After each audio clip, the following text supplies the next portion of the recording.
Hey, what is up, disc golfers? Today on Iceberg TV, I'm going to show you 4 Prodigy discs that I think are actually really awesome. I think Prodigy is overall in a pretty weird spot right now with Isaac Robinson winning Worlds. I'm still not really seeing anyone throwing Prodigy discs. Maybe you'll see the occasional archive here and there. But overall, I still feel like the Prodigy lineup is pretty underwhelming. But if you are interested in throwing some Prodigy discs, I want to show you guys my 4 favorite Prodigy discs that definitely come in and out of my bag from time to time.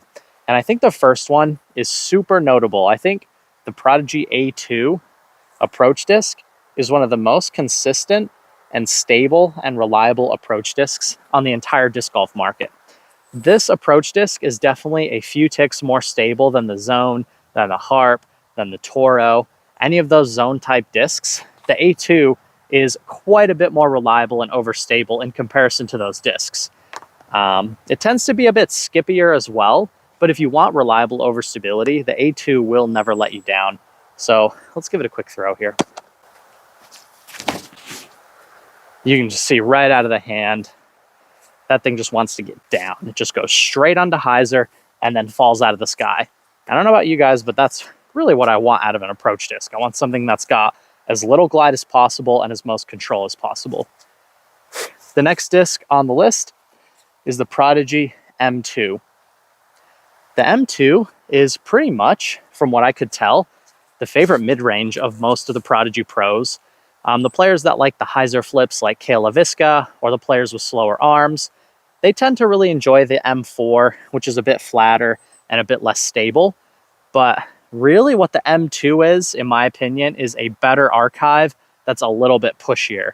And this has almost the flight of a rock, but probably just a little bit more stable. But I feel like the M2 is a super underrated mold from Prodigy that you see the pros throwing. You don't really see normal people throwing it very often. But I think it has a really admirable flight. You can see relatively straight, but then having a really nice fade at the end.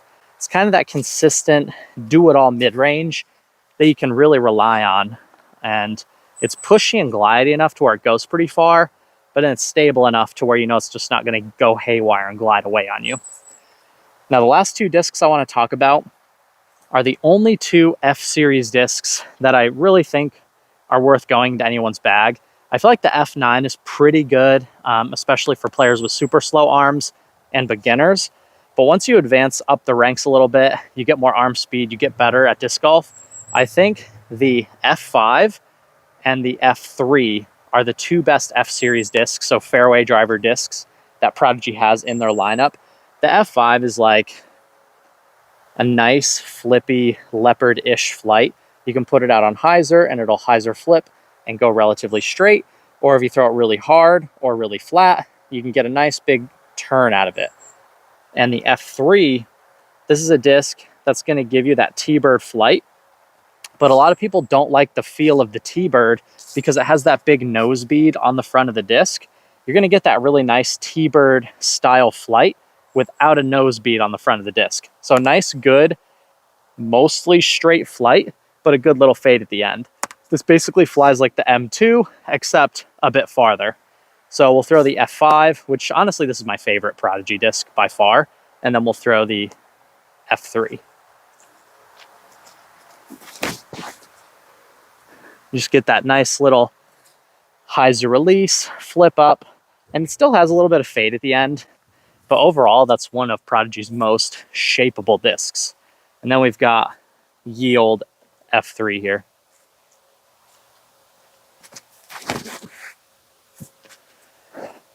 So again, picking up and going mostly straight, but as you can see, quite a bit more fade at the end than the F5. But overall, a really awesome flight. So Simon Lizotte put out a poll asking the question, should the pros be throwing discs that are easily available to the public, or should the pros just throw whatever they want? And an overwhelming majority said the pros should just go out and throw whatever they want. And this is what Prodigy players have been doing basically since the beginning of the brand. And players are still seeking out these really old, bizarre, and unusual runs to go out and play with in tournaments. And I'm going to go against the grain here and go against the main population, that voted on Simon's poll. I actually think, in particular, the Prodigy players, it is of the utmost importance that they should be just throwing stock runs. And I think as long as Prodigy players, especially world champion Isaac Robinson, as long as he's not throwing stock runs, as long as he's throwing 400 SD1s that are basically a decade old at this point, I think that is severely holding Prodigy discs back. Isaac Robinson's tee shot game is so good, and a lot more people would be buying the discs he was throwing if they were actually available. So I think with basically 90% of their team, it seems, throwing old, out-of-production runs, I think it's just overall not a great look for the brand. And I think they do have some extremely good and remarkable molds in their lineup, but I just don't really think they're being promoted very well. So again, we'll throw everything in the same order. We'll go A2, M2, F5, F3. And we'll go with the A2. We'll put it on a lot more Annie so you guys can see how stable she is.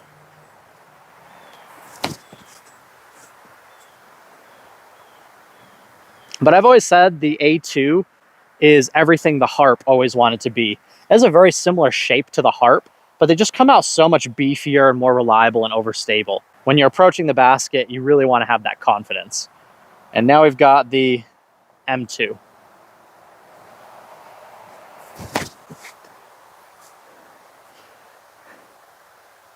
And you can't convince me that that's not a pro level top tier mid-range. That is an excellent flight.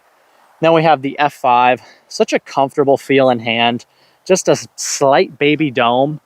And I think it's about a 7-speed rim, and it's just so comfortable and easy to throw.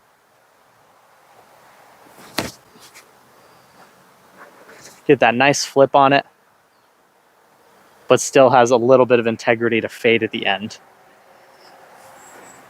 And then we've got the F3, the other F-Series disc that is truly just a pro-level disc.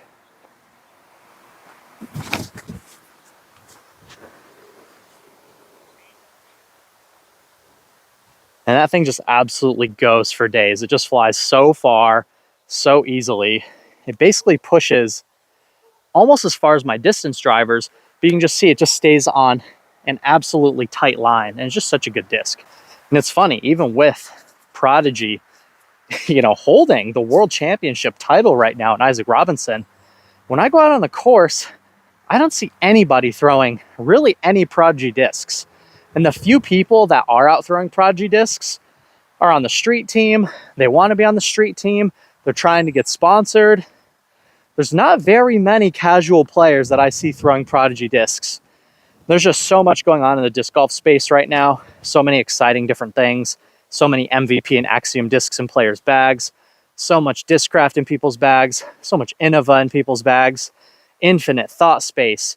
I really do think if Prodigy doesn't start forcing their players to throw the stock runs, I really think that Prodigy is going to start seriously falling off. And I'm not sure if it's going to be something they can recover from.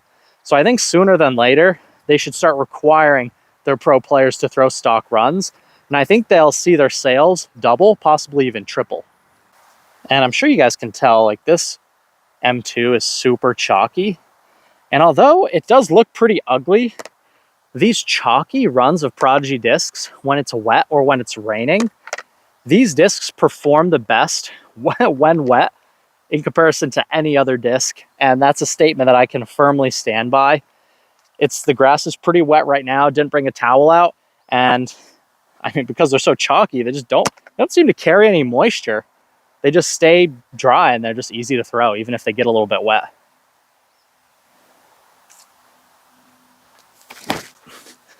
Really forcing the issue on that A2 just to show you guys how insanely beefy they are. And I know Gannon was throwing those purple ones. Those purple ones seem to be even more stable, if that's what you're into.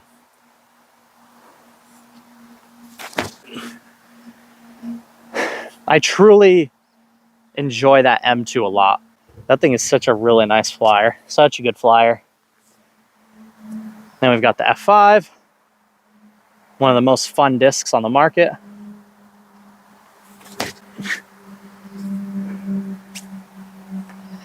I love how it gets that early turn, but still wants to fade at the end. I think a lot of discs either turn a lot or fade a lot, especially the newer discs and newer runs that come out from most brands. The F5 gets that early turn and still has integrity to fade at the end, even if you throw it really hard.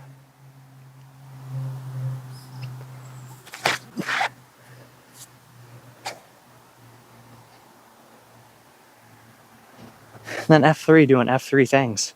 Prodigy Discs has done such a great job scouting out young talent.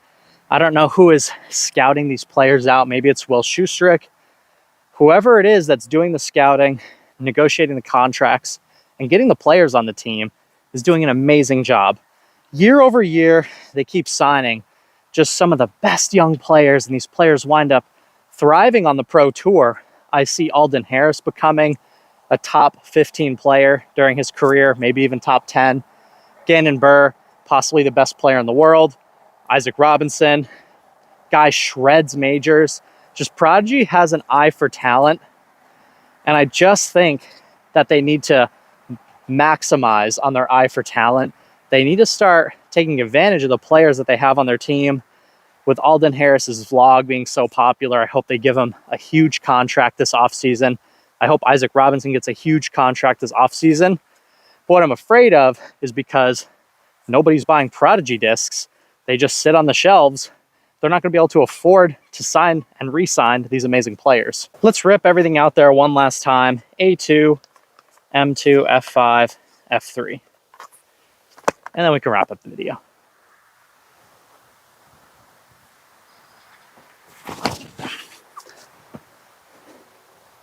So if you feel like the zone is not stable enough for your needs, especially for you forehand players out there, you know what I mean? Get yourself an A2. They're actually quite good.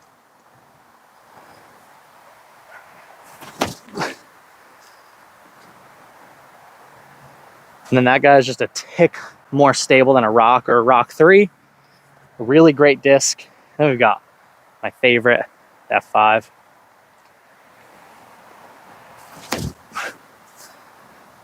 And then look at that flight. Seppo Payu used to be absolutely bombing the A5. Sorry, the F5. That went about 380 feet, by the way. Thing goes so far.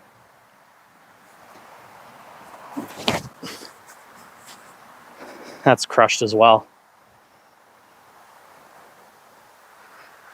So at the end of the day, Prodigy has some super awesome discs in their lineup.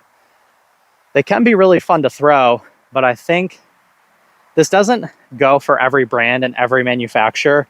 But I think for the sake of the future of Prodigy discs, they really need to start promoting the current and active in production runs and forcing their pro players to throw the discs that are currently active on the market. And if the disc is not currently actively on the market, then they probably shouldn't be throwing it at all. I think that's going to be the thing that would save Prodigy discs long term. But I think if they don't do that, eventually the company is going to fail. But anyway, I guess those are some hot takes for you. That's just my opinion. You guys comment yours down below. I'm doing a video every single day in December. If you want to support the channel, you can hit the like button. You can subscribe. You can go check out bergsdiscsports.com. You can use code ICE20 to save 20% on your order. You can get yourself the best waterproof sneaks on the market, Vessis. You can use my link to buy some Vessis down below. It's the #1 waterproof shoe on the market, in my opinion, and I really enjoy wearing them. And there's a few more links to save some money, Disc Golf Deals USA, and probably a couple other things down there. But anyway, I'll see you guys in the next video. Thank you so much for watching my channel, and take care.